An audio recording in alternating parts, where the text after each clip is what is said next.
How would it sound if Brandon Aiyuk was traded to the Houston Texans? Is he actually available? Can the Texans do it? And what would it take to get it done? Welcome into the channel. I'm Cody Stoots. Let's talk some Texans. Let's talk about Brandon Aiyuk, the San Francisco 49ers star wide receiver, and if he's actually available for a team to trade for the stud wideout for the 49ers. And if he is, should the Texans do it? Can they do it? Do they have the ammunition to do it? So earlier this week, my friend Mia O'Brien, who covers the Jaguars in Jacksonville, talked about a trade that fell through between the 49ers and the Jacksonville Jaguars. It reportedly would have sent the 17th overall pick and wide receiver Zay Jones to the 49ers for Brandon Aiyuk, who would then get a massive contract extension from the Jacksonville Jaguars. Now, thank goodness Jacksonville didn't do this. Aiyuk is fantastic. He's one of the best players at the wide receiver position from this past season. Over 1,300 yards, 7 touchdowns. He's Mr. Consistency. He's a key part to that 49ers offense. Thank goodness he's not on the Jacksonville Jaguars. But if the Jags were not willing to pay that price, which seemingly was the asking price for Brandon Aiyuk, could the Texans get close to that asking price and make a trade for the stud wide receiver? So I thought there's a couple of different ways to approach this. I think generally, just big picture, without a first-round pick, most people would say, yeah, nah, Cody, that ain't going to happen. They're not going to do that. They're not going to be able to get Brandon Aiyuk. If they kept the 23rd overall pick, maybe they could do that. Casario's a dum-dum. He messed it up. All those different things. But there's still a way. There's still a way, and, well, you guys are going to get math Cody here. So the 17th overall pick and equaling 17. Now, obviously, Zay Jones is a part of this too. We can figure that out there at the end. Stay with me here on the writing. I'm writing on a computer here.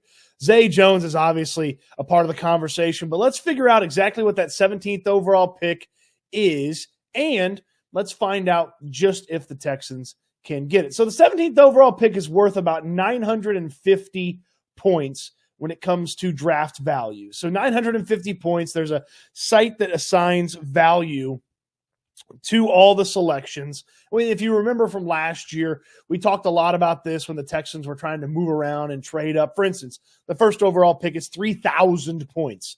Okay, the second overall pick is 2,600 points, so on, so on, so on. DraftTech.com is the site that I use for this. Well, 17th overall is 950 points.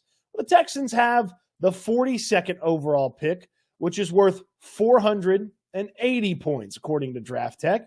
And then they've got the 59th overall pick, which is worth 310 points. So as you're putting these together, you start to think about, okay, well, those 2 second-round picks, that doesn't quite do it for the 49ers because they were looking to unload for a first-round pick. This is 17th overall for 950, but this doesn't quite add up for the Houston Texans. And it doesn't.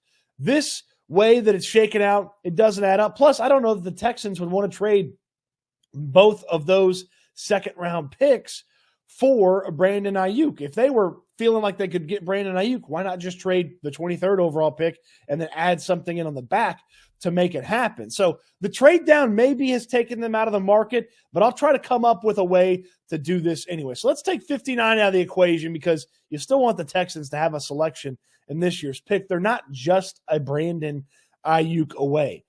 Let's do the Vikings. Let's do the Vikings second rounder. That's a terrible, okay? Let's do the Vikings second next year. Okay? So it's not going to be quite 480 points. We don't know exactly where it's going to fall, but let's call it 400 points. Let's say that it's anywhere from the 42nd overall pick, roughly 400 or so points to, middle of the round there in the second round. Okay? Middle of the round to the latter part of the round. Again, 310 for 59, so somewhere between 59 and 42. Let's put that pick there. So now at 880, you're pretty close to that 950 value. You still got to account for Zay Jones. Maybe you could slide in there with a 4th-round pick. Robert Woods, I thought about adding him in, but Zay Jones is far more productive and younger than Robert Woods. But Maybe 2 twos would get it done for the San Francisco 49ers, but let's call it a future third as well.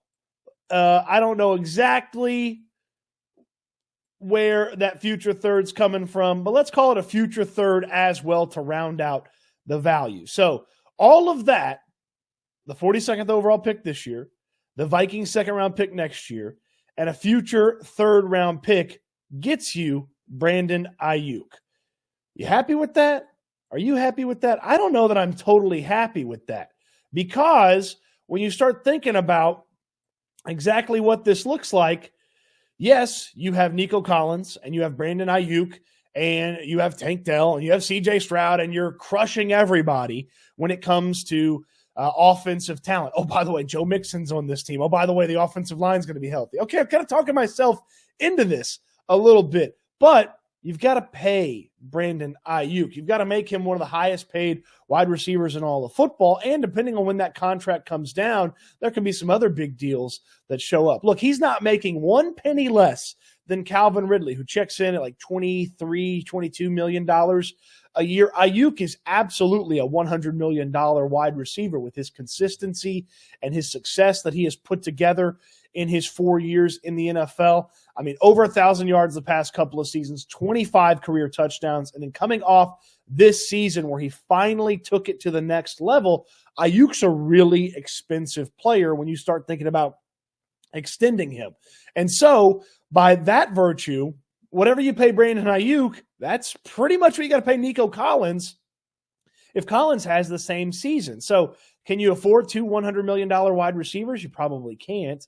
And you probably find yourself saying goodbye to Nico Collins. Maybe you could franchise tag him and trade him. Maybe you could franchise tag him and keep him for one more year, because the salary cap has not totally been destroyed by some of the moves that the Texans have made. You move some money around and keep sort of a 2-year situation open. But then at the end of Nico Collins going away at the end of next season, whatever happens, then you're still in a pickle from a wide receiver standpoint. At that time, it's time to start paying Tank Dell. It's time to start looking at replacing Nico Collins. How do you go about that?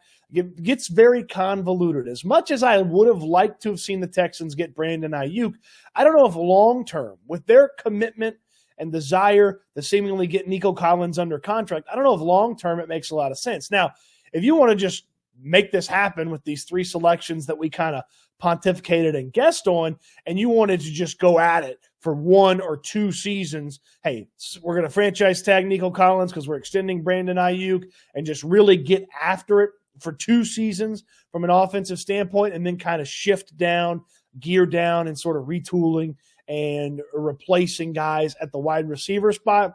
I certainly would understand wanting to do that. I just don't know if it's long-term. Setting up CJ Stroud and the Texans long-term is the way to go about those things. So if indeed Brandon Aiyuk is available, sure, there's a way the Texans could get him. It's just very expensive. It's very hard to see how long-term they keep things going in-house. And I don't know if it's exactly the type of message you want to send, because Nico Collins, it's not like he was bad this past season. He was productive. He's one of the 10 most productive wide receivers in all of football, as was Aiyuk. And you're going to show everybody on the team, hey, as soon as we can see a upgrade for you, we're going to upgrade from you, and we're going to pay that guy.